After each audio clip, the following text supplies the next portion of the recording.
Hello everyone and welcome to Coding Cart. So in this session we are going to solve one HackerRank problem. So you can see here the problem name is Sherlock and the squares. So let me first explain you this problem in a simple way what they are saying. So here we are given two values A and B.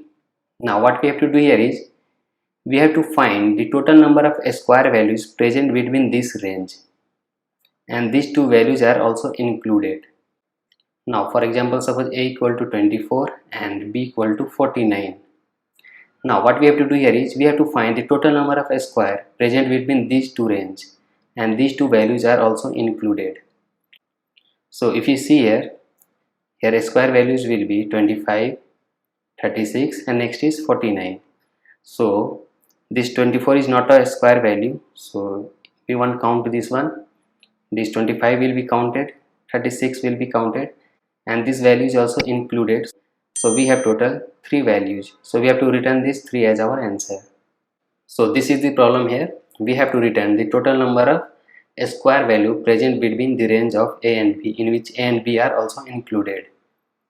So here we have to complete this function squares, in which they are passing the two values A and B. So how to solve this problem? So for example, let us take another value of A and B. For example, suppose A equal to 16 and B equal to 49. Let us take a perfect x square value just for example.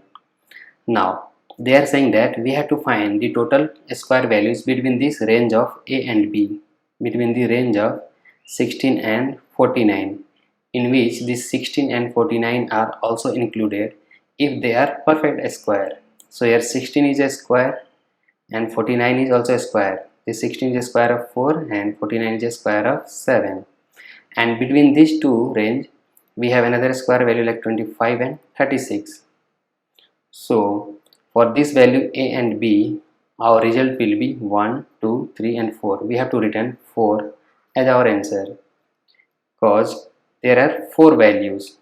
One is the 16 itself, another is the 25, next is the 36, and the last one is the 49. Since this value is itself a square, so we have to include this as well. So how to solve this one? So the simple way is, what we will do, we will simply find the root of A and root of B. If you see here, from here only, this 25 is a square of 5 and this 36 is a square of 6. Means if we can find the square root of A and a square root of B, and if we simply get the total integer value between these two range of A and B, it will simply result in our answer. So for example here, if I am finding x equal to root of A and y equal to root of B. Now if I simply find like y minus x, if I simply find y minus x, it will result in 7 minus 4. It will give us how much? 3. So here the difference is 3, cause if you simply subtract 7 minus 4, it will result in 3. But they are saying that we have to include the number as well if they are taking part in the square. So if you see here, the values here 4, 5, 6 and 7, and these two values 16 and 49 were perfect square, so we have to include 4 and 7 as well. So if we count the total integer, then we have 1, 2, 3 and 4. But if we subtract y minus x, it will simply give 3, because we are not including the number. So for that we will simply add 1 in this result, y minus x plus 1 for the inclusive part.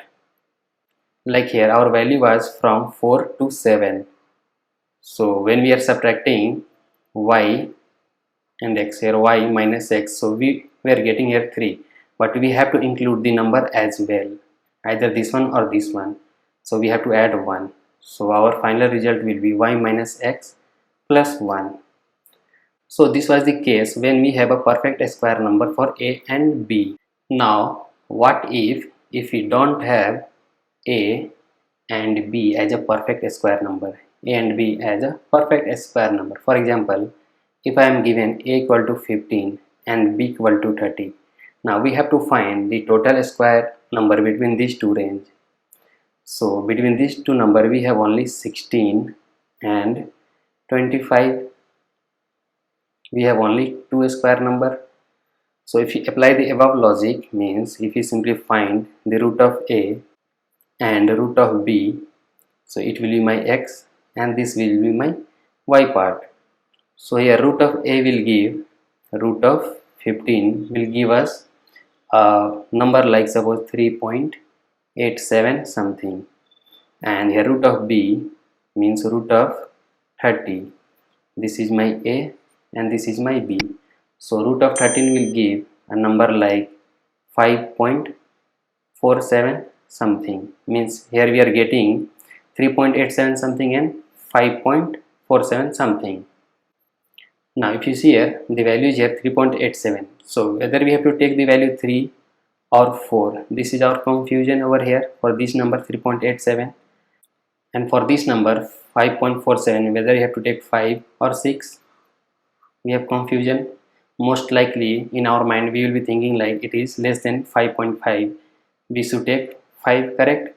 So the logic is quite simple. Suppose this is my number line, this is my number line from 0 to some infinity value. Suppose we are here at 3.87, we are here at 3.87, and suppose we are here at 5.47. Now if you see here, our required criteria is we have to take the value between these two range, means we have to take the value between these two range, we have to take the value between two range, means for this value we have to move forward. To be in this range we have to move forward, means here we have a concept of floor and ceiling. Floor and ceiling means floor is the lower bound and ceiling is the upper bound. Lower bound and upper bound. So here we are moving in this direction, means we have to get the number greater than this one.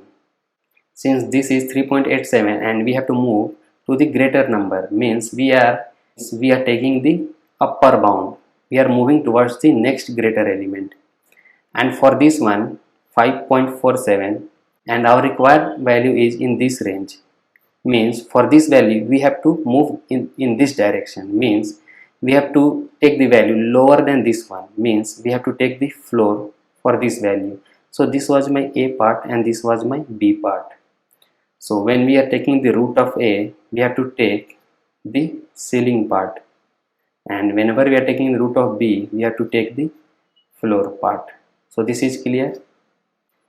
So for this one, so for this 3.87 we have to take the ceiling, means upper bound, so it will be 4, and for this one 5.47 we have to take the floor part, means it will be 5. So we got x equal to 4 and y equal to 5. So here x is 4 and y is 5. So between this 4 and 5 we don't have any number, so our number is this and this, our required number is this and this, so it will result in count of 2. So if you see here, there are two numbers 16 and 25 between these two range of a and b. So this will work. So let us take another example. For example, suppose a equal to suppose 24 and b equal to 49. So here if you take the square root of a and square root of b, so here this will result in 4.89 something, and this one will result in 7.0. Now on the number line if we draw, suppose this is 4.89 and this is 7. So we have to take the value in this range. We have to take the value in this range. So we have to move in this direction. To take the value in this range, we have to move in this direction. So we have to take the cell part, cell for this 4.89. So it will result in 5, and for this one we have to move in this direction. This is my x point and this is my y. So for this y point, to take the value in this range, we have to move in this direction. So my lower bound, which is floor of 7.0, will be 7. So how many numbers are between 5 and 7? We have one number, which is 6. So the count will be 1, 2 and 3. Now if you see here, the numbers were 24 and 49. So between the range of 24 and 49, the square number will be, one will be 25 and another will be 36. So the total square number is only 3. One is 25, 36 and 49.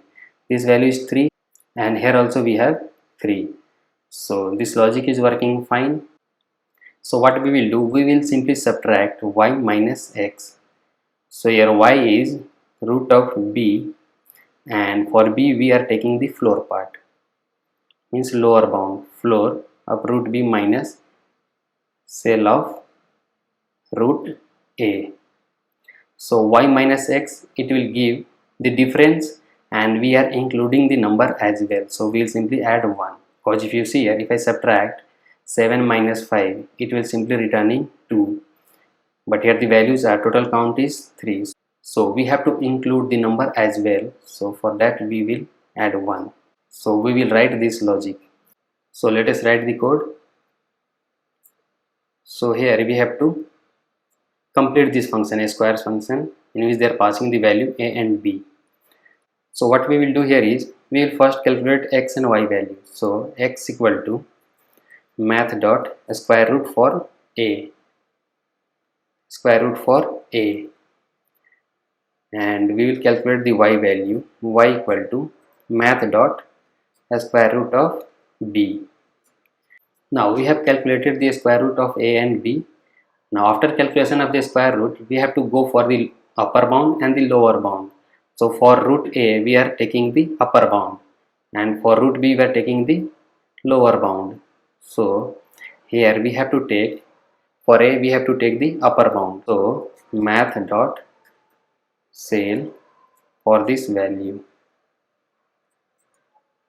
and for this one we have to take the lower bound. So math dot floor for this value. Now we got x and y value. Now what we have to do here is, we have to simply return our answer. Return y minus x. We have to return y minus x. So it will give us the total difference, and at the same time we have to include the number as well. So this will give us the total count. So we have applied the same logic like this one, y minus x plus 1, to include the number as well. So this will work. So let us run this code. So you can see here it is passing the sample test case. Let me submit this code.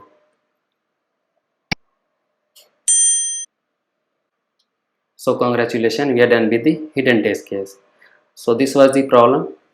So here we have to use the concept of upper bound and the lower bound, and this we have calculated with the help of this number line, in which I have shown you how to take the range, means how we are calculating the upper bound and the lower bound. So I hope you understood this problem. So if you have learned something new, please do subscribe to our channel Coding Kart, and stay tuned for the next videos. Thanks for watching.